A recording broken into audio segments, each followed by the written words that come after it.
Today is Wednesday, November 15th.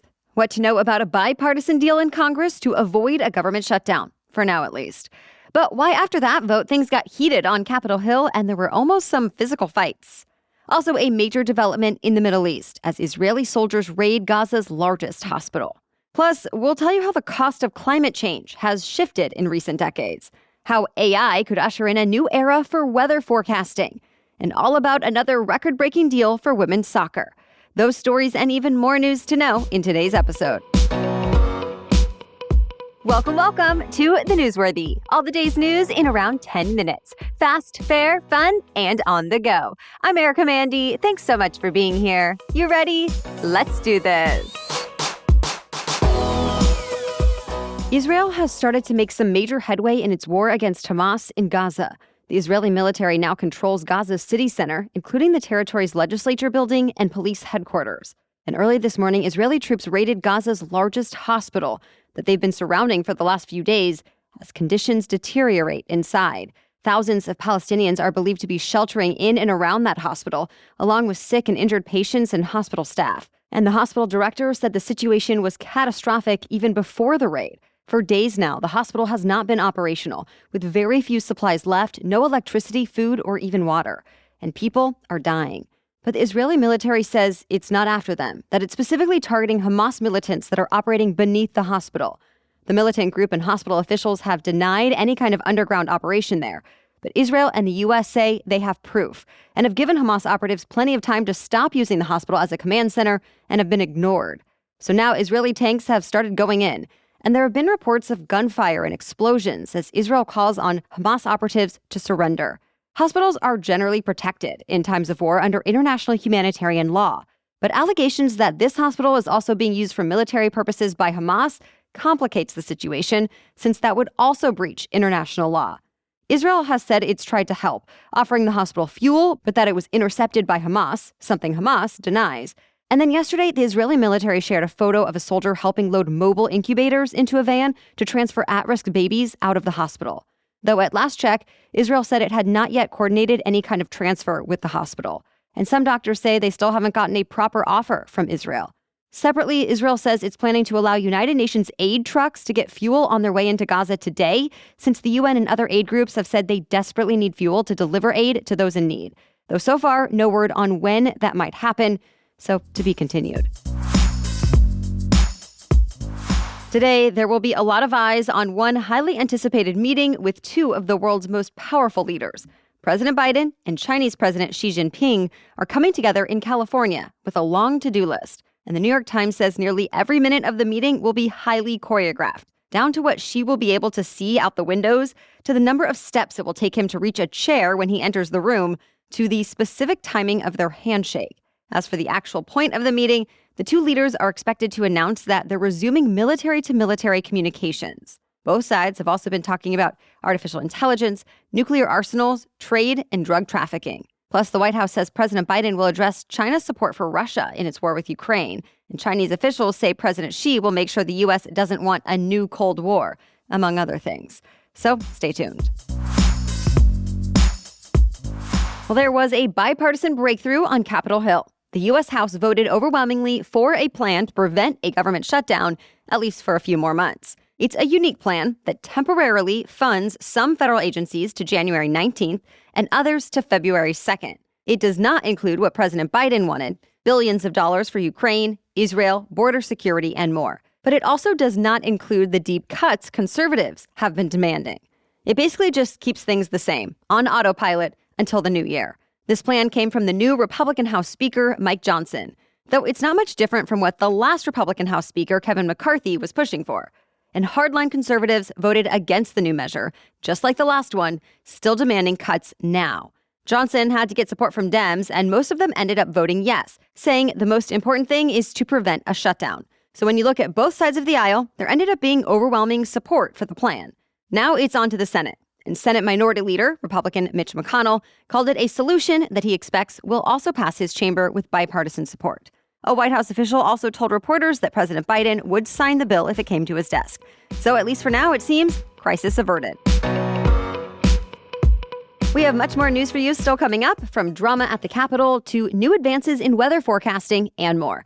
But first, a quick break for our sponsor. I'm in a busy season of life right now. So even though exercise and moving my body always make me feel so much better, it's not always easy to stay consistent. And that's why I'm really glad I have Copilot, keeping me on track so I can stay healthy, both physically and mentally. This is a service that connects you with an affordable, real-life personal trainer. My trainer is Megan, and she is fantastic. And because of my needs right now, she made my plan really convenient for me. So they are short but effective workouts and stretches that I can do right from home. But your trainer will come up with the best plan for your lifestyle. And you choose whether you like to go to the gym or not. I can't believe I get all of this, a personalized plan and accountability without the hefty price of traditional in-person personal training. So I would love for you to follow my lead to get fit and feel fabulous. Give Copilot a try to find out why it was listed by Forbes as the top-rated personal trainer app of 2023. Head to go.mycopilot.com/newsworthy to get a 14-day free trial with your own personal trainer. That's go.mycopilot.com/newsworthy to get a free 14-day trial with your own personal trainer. Take a backseat and let Copilot help you reach your fitness goals. Okay, now back to the news. Well, things got a little feisty in Congress this week, so much so that after the short-term spending bill passed, House Speaker Mike Johnson told lawmakers to go home and cool off. But it wasn't long before there was talk of actual physical confrontations. One of the House Republicans who voted to remove Kevin McCarthy as Speaker says McCarthy elbowed him in a narrow hallway, and another congressman filed an ethics complaint against McCarthy over it. In response, the former House Speaker says he did not elbow anybody on purpose and told reporters, quote, "If I kidney punched him, he'd be on the ground." Then separately, over in the Senate, Senator Bernie Sanders had to break up another angry confrontation. Union leaders were testifying in a hearing when Senator Markwayne Mullin of Oklahoma challenged the Teamsters president, Sean O'Brien, to a fight, saying, quote, "This is the time, this is the place." Mullin even got up from his chair and told O'Brien to do the same. As the chairman, Sanders, then intervened, telling Mullin, quote, "You're a United States senator, sit down."